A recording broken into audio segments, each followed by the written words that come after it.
부활의 역사는 우리가 기대했거나 상상할 수 있었던 것이 아닙니다. 그런 걸 듣지도 보지도 못했었기 때문에 간구할 수도 없었습니다. 그러나 그럼에도 불구하고 하나님께서는 그 부활의 역사를 우리를 위해서 행하여 주셨습니다. 그래서 부활의 역사는 은혜입니다. 선물입니다. 또 부활의 역사를 이루시기까지 우리가 했던 것은 아무것도 없습니다. 우리가 부활의 은혜를 누리기에 충분한 자격을 갖춘 것도 아니고 조건을 이렇게 낸 것도 없습니다. 우리는 오히려 더 멀리 갔을 뿐입니다. 그런데 하나님께서 불쌍히 여기시고 하나님께서 우리를 사랑하시고 그래서 하나님이 직접 내려오시고 우리를 위해 그 핏값을 내어주셨을 때 부활이 우리에게 임할 수 있었던 겁니다. 그래서 부활은 선물입니다.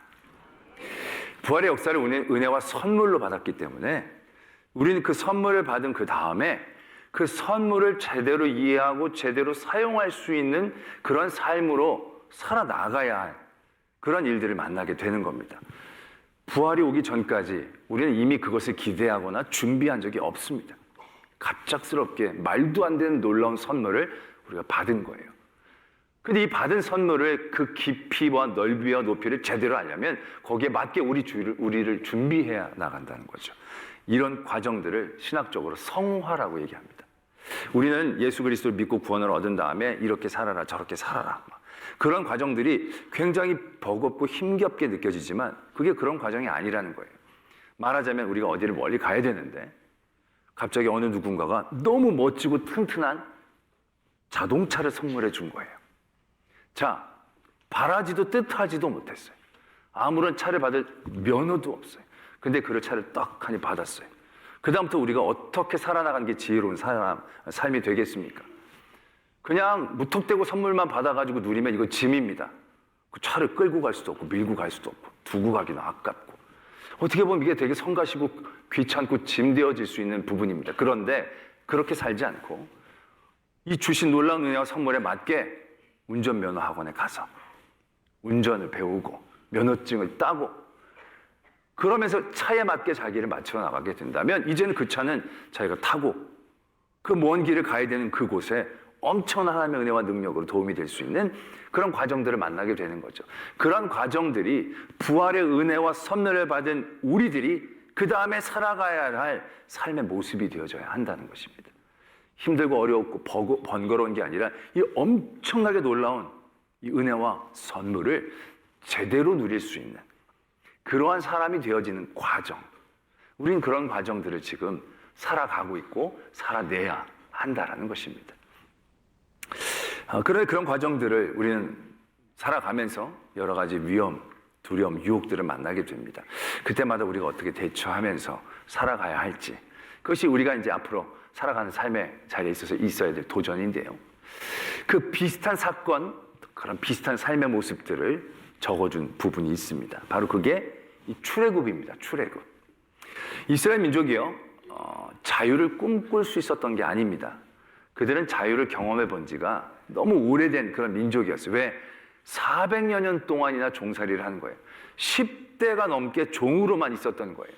그 어떤 누구도 자유를 경험해 보거나 자유를 누린 적이 없었던 앞뒤로 그들은 종의 종으로 태어났고 종의 자식으로 태어났고 자기의 자녀도 종의 자식으로 계속적으로 살아갈 수밖에 없는 그들은 그런 곳에서 자유를 누린다, 자유인으로 산다 꿈꿀 수도 없었어요. 그런 그들에게 하나님께서 전적으로 개입하시죠. 일찍이 모세를 준비하셔서 훈련시키시고 모세를 보내십니다. 그리고 그들에게 말하십니다. 나가자, 같이 나가자. 그들이 처음엔 언뜻 들었지만 그들의 마음은 아직 온전히 거기에 부합되지 못했어요. 아니, 어떻게 나간단 말입니까? 여기 그냥 우리가 있는 게 더 안전하지 않겠습니까? 그들은 굉장히 갈등하며 그 은혜를 제대로 아직 깨닫지 못하는 상황 가운데 있었다는 얘기죠. 또 나갈 수 있는 방법과 힘도 그들에게 하나도 없었어요. 그들이 출애굽하는 모든 과정 가운데 이스라엘 민족이 뭐 하나님을 도운 일, 그 출애굽하는 과정 가운데서 애쓴 일이 하나라도 있느냐? 일도 없습니다. 일도 없습니다. 오히려 그들은 하나님의 일들을 의심했고 모세를 원망했고 방해를 하면 방해를 했지 출애굽의 과정 가운데에서 전적으로 도움이 된 부분은 하나도 없습니다.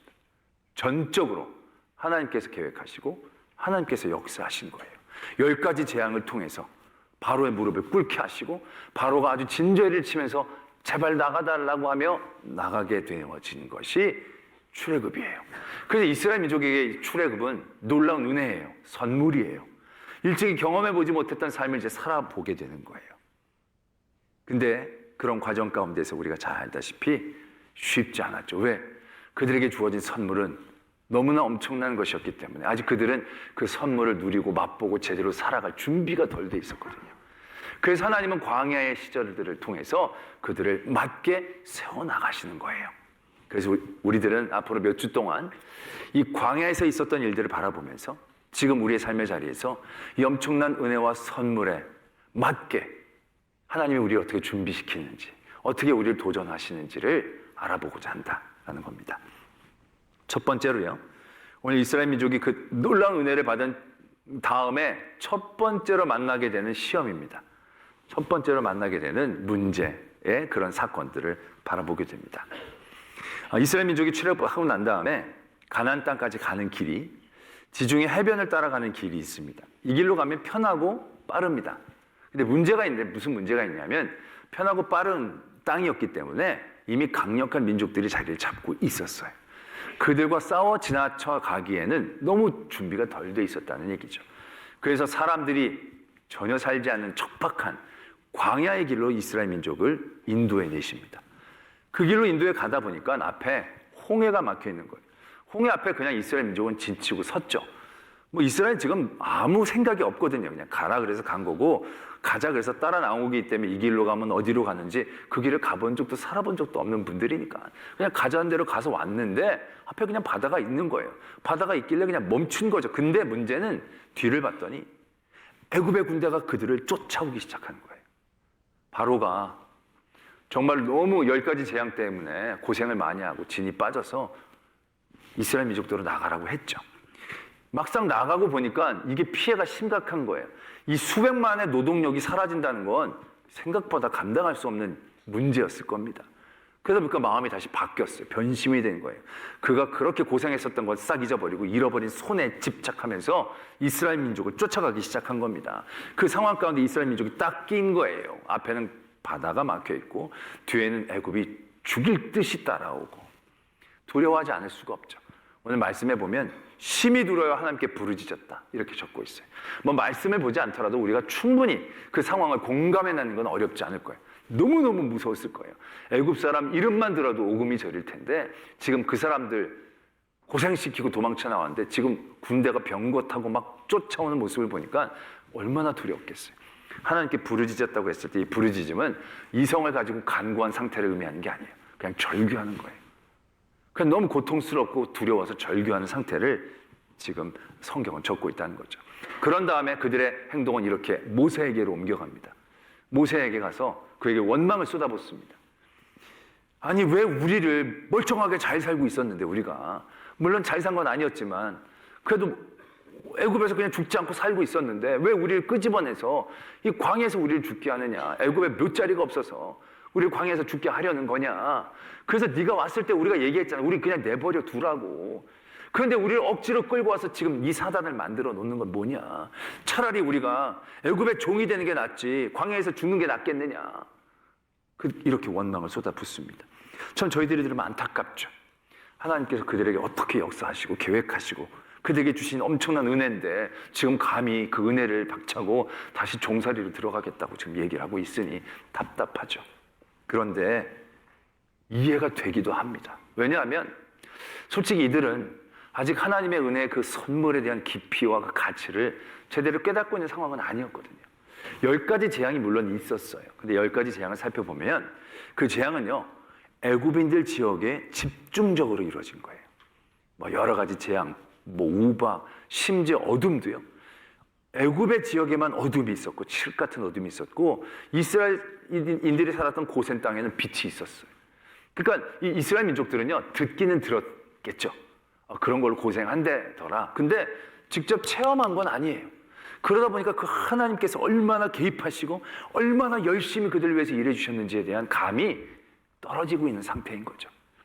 물론 구름과 불기둥이 있었지만 지금 눈앞에 다가오는 실제적인 애굽 군대 위협 아래 구름과 불기둥은 왠지 큰 역할을 하지 못할 것 같은 생각이 들기도 들었을 거란 얘기죠. 그런 상황 가운데 이들이 이렇게 두려워하는 것 일면 이해도 되는 것입니다. 그런 상황 가운데에서 하나님께서는 모세를 통하여 그들에게 이렇게 얘기하십니다. 두려워하지 말아라. 두려워하지 말아라. 두려워한다라는 것이 갖고 있는 무서운 점이 뭔지 아십니까? 여러분들에게 어떤 삶의 두려움이 있을 때 두려움이 여러분들에게 주는 굉장한 무서움은 여러분들을 어리석게 만든다라는 겁니다. 두려움은요, 우리의 지혜를 뺏어갑니다. 오늘도 보면 이스라엘 민족이 이렇게 고백하잖아요. 우리가 종살이하는 게 광야에서 죽는 것보다 낫지 않느냐, 이런 명제를 만들어 놓습니다. 이런 명제 안에 선택하는 가운데 사는 게 죽는 것보다 낫죠. 그렇죠? 광야에서 죽는 것보단 종으로 사는 게 더 나은 건 사실이에요. 그런데 왜 무조건 광야에서 죽는 것처럼 생각하느냐는 거예요. 그 너머에 놀라운 하나님의 계획과 섭리가 있을 수도 있는데 이 두려움은 그 이상을 바라보지 못하게 하는 겁니다. 두려움에서부터만 생각을 하게 하는 거예요. 그러니까 더 나은 걸 생각하게 하는 게 아니라 덜 나쁜 것을 선택하게 하는 구조를 만듭니다.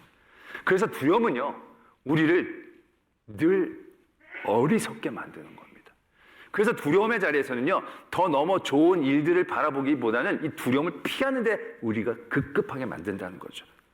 그래서 우리에게 놀라운 하나님의 여러 가지 부여하심들을 전혀 바라보지 못하게 하는 겁니다. 우리의 시선을 빼앗아서 두려움 중심으로 그 다음에 덜 나쁜 걸 택하게 하는 어리석음에 우리를 내모는 거예요. 아담과 하와가 선악과를 따먹었어요. 자기가 죄를 지었다는 걸 깨닫고 두려움에 휩싸이죠. 그 두려움 가운데 그들이 어떠한 행동을 먼저 취하느냐면 숨어요. 말이 안 되잖아요, 솔직히. 그 에덴 동산이 얼마나 넓다고 거기서 하나님 앞에 숨습니까? 숨긴다고 하나님 앞에 숨겨질 거 아닌 거 알 터인데 이들의 두려움 그들을 어리석게 만드는 거예요. 여기서 그냥 걸리느니 숨어 있는 게 더 낫지 않겠나 생각하는 거예요. 그러니까 그 말도 안 되듯이 숨어버리는 거예요. 숨었다가 금방 들키죠. 들킨 다음에 그들이 어떠한 두려움 가운데 행동을 합니까? 그들이 두려움 가운데 내가 정말 죄를 졌구나. 이러면 안 되지. 하나님, 이 천지를 창조하시고 나에게 하와도 주시고 아담도 주신 그 사랑의 하나님, 뭐 그런 걸 생각하면서 좀 봐달라고 얘기할 수도 있을 터인데 그게 아니에요. 두려움에 그 다음 덜 나쁜 걸 생각하게 하는 거죠. 이거 내가 다 뒤집었으면 안 되겠구나. 빨리 하와에게 전가해야겠구나. 하와는 뱀에게 전가해야겠구나. 이렇게 어리석게 행동하게 만든다는 거예요. 사울이 왕이 된 다음에 블레셋과의 첫 전투를 앞두고 블레셋의 압도적인 군사력에 이스라엘 민족이 두려워하면서 흩어지기 시작합니다. 근데 그때 사무엘이 와서 제사를 드려주기로 했는데 그 정한 때에 사무엘이 좀 더디 오는 거예요. 늦게 오는 거예요. 그리고 갑자기 이 사울의 마음에 두려움이 갑자기 가득 차기 시작한 거예요. 그 다음에 사울이 어떻게 생각하느냐? 야, 제사를 안 드리고 사람들이 다 흩어져서 내가 지는 것보다는 좀 잘못한 것일 수도 있지만 내가 제사를 드리는 게 좀 덜 나쁘지 않겠는가? 라는 판단을 하게 된 거죠. 그건 굉장히 잘못된 판단이거든요. 왜? 사무엘이 늦게 와서 제사를 덜 드린다고 그가 지거나 망하는 걸 의미하는 것은 아닌데 그의 두려움이 거기에 그를 집착하게 하는 거죠. 그 두려움에서부터 생각하게 하는 겁니다. 그 두려움을 피하는 방법들을 생각할 때 무엇이 옳은지 더 무엇이 좋은지가 아니라 덜 나쁜 걸 선택하는 거죠. 그래서 자기가 그냥 제사를 드려버립니다. 이게 얼마나 치명적인 선택이었는지 우리는 잘 알고 있다는 것이죠. 많은 악한 권세들이 바로처럼 포기하지 못하고 우리가 구원의 기쁨을 누릴 때 우리를 두려움으로 위협합니다. 그런데 그 두려움은 실제적으로 우리에게 줄 수 있는 그것이 많지 않거든요. 밀 까부르듯이 우리 까부른다 할지라도 우리의 생사 주관은 하나님께 있는 것이기 때문에. 그런데 그 두려움이 우리에게 어리석음을 주거든요. 그 두려움에 집중하게 되고 두려움을 피하는 데 우리가 집착하게 합니다. 그래서 하나님은 이렇게 말씀하시는 거예요. 두려워하지 말아라. 일단 두려워하지 말고 정신 차리고 한번 봐라. 얘기를 하고 계시는 거죠. 근데 두려워하지 않는 건 정말 어려운 것입니다. 두려움이 있는데 두려워하지 않다라는 건 쉽지 않은 겁니다. 오늘 이스라엘 백성들, 그들은 아직 그 하나님의 능력, 그 부여하심을 잘 깊이 알지 못하기 때문에 이런 위협 가운데 두려워할 수밖에 없는 당연한 자리에 그가 서 있는 거예요. 그 두려움 가운데 그들은 떨며 지금 굉장한 공포와 두려움 가운데 있는 거예요. 근데 그 자리에서 두려워하지 말라고 한다고 두려워하지 않게 되는 건 쉽지 않을 거예요. 그래서 하나님은 그 이후에 이런 말씀을 주셔요. 두려워하지 말라. 가만히 서서 여호와가 너희를 위하여 행하시는 구원을 보라 라고 말씀하십니다. 여호와께서 너희를 위하여 싸우시리니 너희는 제발 가만히 있어라, 이렇게 얘기하신 말씀을 보게 됩니다. 이게 굉장히 중요한 대목입니다. 우리가 두려움의 자리를 만나면 어리석어지기 쉽습니다. 근데 이 어리석음은 어리석음으로 끝나는 게 아니라 대단히 빠르고 강한 행동력으로 옮겨냅니다. 베드로가 예수님이 재판장 안에 들어갔는데 너 예수당이지 아니었냐고 그랬더니 생각하지 않습니다.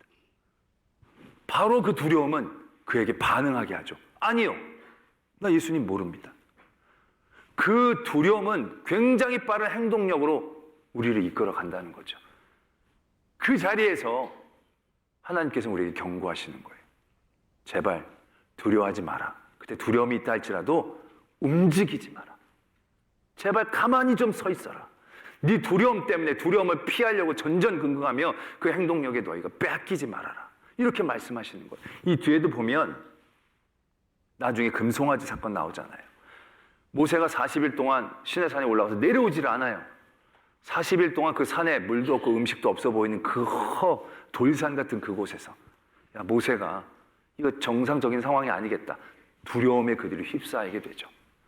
두려움에 휩싸이자마자 40일을 기다렸는데 열흘 더 못 기다리겠어요. 근데 그걸 못 기다려내는 거예요. 백성들이 아론을 찾아가서 아우성냅니다. 우리 눈앞에 우리를 인도할 신을 빨리 내라. 엄청난 행동력으로 옮겨냅니다. 아니 좀만 더 기다려도 되는데 그 두려움에 한번 사로잡히니까 그 앞에 무엇인가를 만들어 놓지 않으면 안 되는 그러한 마음과 행동력으로 그들을 내몰아가는 거죠. 그래서 그들이 아론에게 몰려가죠. 그때 아론도 그 두려움 나머지 그들의 얘기를 듣습니다. 그리고 그 사람들에게 얘기합니다. 좀 그러면 우리 신을 만들어낼 걸 내자. 그랬더니 다들 자기가 갖고 있는 금붙이를 아낌없이 내기 시작하는 겁니다. 금송아지 크기가 얼마나 되는지 모르겠지만 송아지 하나 만들려면 목걸이, 귀걸이 이거 진짜 얼마나 많이 내야 되겠습니까? 사람들이 그걸 내는데 기꺼이 내기 시작합니다. 엄청난 행동력이죠. 왜? 두려움이 주는 어리석음이 그런 엄청난 행동력으로 그들 이끌어가는 것입니다. 근데 그 행동력이 치명적인 죄의 자리에 우리를 내몰고 있다는 것을 우리는 기억할 수 있어야 한다는 거죠. 오늘 이스라엘 백성들이 모세에게 나가서 얘기합니다. 아니, 우리가 차라리 종살이 하는 게 낫지. 여기서 죽는 게 이게 무슨 일이냐. 라고 두려움 가운데 이런 어리석은 생각을 하고 난 다음에 그걸 바로 행동력으로 옮겼다라면. 그래서 모세를 거기서 잡아다가 모세를 죽이든지 산채로 잡든지 바로 앞으로 데리고 가겠죠. 그 바로에게 얘기할 겁니다. 우리가 그런 게 아닙니다. 이 모세가 우리를 부추겨서 이렇게 된 겁니다. 이 모세를 받으십시오. 라고 행동하기 쉬웠을 것입니다. 그들의 두려움과 어리석음, 그렇게 그들을 내몰았을 것입니다. 만약에 그랬다라고 한번 생각해 보세요. 그러면 어떻게 되겠습니까? 그들은 이제 종으로 끌려가서 그 이전보다 더 비참한 삶을 살 수밖에 없었을 것입니다. 근데 그때 하나님께서 개입하시죠. 두려워하지 말고 제발 가만히 있어라. 제발 가만히 있어라. 지금까지도 너희들이 한 것이 없고 지금까지도 내가 다 해왔는데 그래서 그 많은 일들 가운데 너희를 지금까지 인도했는데 앞으로도 내가 너희를 위해서 일할 터인데 왜 너희들이 지금 뭘 하려고 하느냐. 이 두려움과 이 공포의 자리에서 왜 너희들이 도망가려고 하고 너희들이 피하려고 하느냐. 지금까지 가만히 있었는데 제발 좀 가만히 있어봐라. 그리고 하나님이 너희를 위하여 하시는 일들을 볼 생각을 좀 해봐라. 라고 우리에게 가르쳐 주시는 거예요. 예수님께서 부활하신 다음에 승천하셨어요. 그리고 성도들이 이 땅에 남았어요. 근데 여러분, 부활과 승천하시는 놀라운 사건들이 있었지만 그들의 삶의 실제적으로 바꾼 건 하나도 없어요. 그냥 예수님이 부활하셨다가 같이 좀 계셨다가 올라가신 거예요. 그들의 마음엔 강한 믿음과 확신이 있었겠지만 상황이 바뀐 건 아니에요. 예수님이 부활하셔서 그를 죽인 이들을 물리쳐 주신 것도 아니에요. 그들의 나라에 확실한 어떤 후견인들을 세워주신 것도 아니에요. 그들의 세력을 아주 북돋아 주신 것도 아니에요. 그들은 그대로예요. 예수님이 돌아가신 그때 그대로였을 뿐이에요. 예수님만 부활하시고 승천하셨고 그들은 그냥 남겨진 거예요. 그들이 그 삶의 자리에서 적지 않은 두려움을 느낄 수 있었을 것입니다. 예수님이 오신다라고는 하셨는데 언제 어떻게 오시는지 말씀해 주신 것도 아니고 이게 기약이 없는 일인 거예요. 근데 여전히 바깥의 세력들은 자신들을 위협하고 있는 상황 가운데 있는 거고, 그 두려움에서 야, 우리가 이렇게 있는 게 아니라 예수 이제 부활하셨고 승천도 하시고 우리가 봤잖아. 그러니까 이제 우리가 팀을 짜가지고 우리 선교하고 전도하자. 그러면서 막 나갔다고 해보세요. 금방 다 잡혔을 거예요. 근데 그들이 어떻게 합니까? 모여 기도합니다. 가만히 기다립니다. 그때 성령이 그들에게 임하시는 겁니다. 그들이 뭘 하고 그들이 뭘 작정하는 게 아니라 그들이 두려움의 자리에서 어리석어지지 않고 두려움의 자리에서 그들의 행동으로 두려움을 피하려고 하지 않고 그 두려움의 자리에서 더욱더 하나님을 기다리며 기도하고 있을 때 성령이 임재하시는 거죠. 성령이 그들에게 권능을 주셔서 하나님의 성령이 그들에게 일하게 하시는 것이죠. 이게 하나님의 일이거든요. 이게 하나님의 성화된 사람들이 경험하는 것들이거든요. 오늘 이 홍해 앞에 있는 이 이스라엘 민족에게 하나님께서는 그걸 보여주고 계신다라는 것입니다. 여러분들의 삶의 자리는 어떻습니까? 믿음이라는, 구원이라는 이 큰 은혜와 선물을 받았는데 우리의 삶의 자리에서 늘 두려움을 느낄 때가 있잖아요. 크고 작은 일 때문에 우리는 두려움에 갑자기 휩싸일 때가 있어요. 내가 망하면 어떡하지? 내가 죽으면 어떡하지? 애들이 뒤처지면 어떡하지? 막 이런 두려움에 휩싸일 때 우리는 금방 길이 어긋나는 거예요. 우리 애가 고3인데 예배 드려야 되는데 애가 고3, 나 고3 때 예배 안 드릴 거야. 그러면 마음에 내가 이거 억지로 시키면 애가 삐져가지고 또 공부도 안 할 거고 그럼 어떡하지? 그래, 고3 때 내가 참고 대학교 한번 해야지. 그러면 차선책으로 우리가 돌아갈 때 많이 있잖아요. 근데 여러분, 그 돌아감이 영영 돌아오지 못할 길이 될 수 있을 그런 위험성이 있다는 걸 아셔야 돼요. 그래서 애들 놓친 분들이요, 애들 다시 붙잡아 오는데 얼마나 많은 시간들을 허비하는지 몰라요. 그 자리에서 가만히 기다려야 돼요. 가만히 기다리는 거 가만히 있는 게 아니고 그때는 여태까지 했던 그 믿음의 자리를 굳건히 지켜나가야 되는 거예요. 야, 고3인데 또 중요한 때인데 거기에 두려움 가운데 휩쓸리면 우린 덜 나쁜 걸 선택하면서 아주 어리석어지는 거거든요. 야, 공부 안 해도 돼. 교회 먼저 나가라고. 왜? 이 아이의 주권은 학벌이 잡고 있는 게 아니잖아요.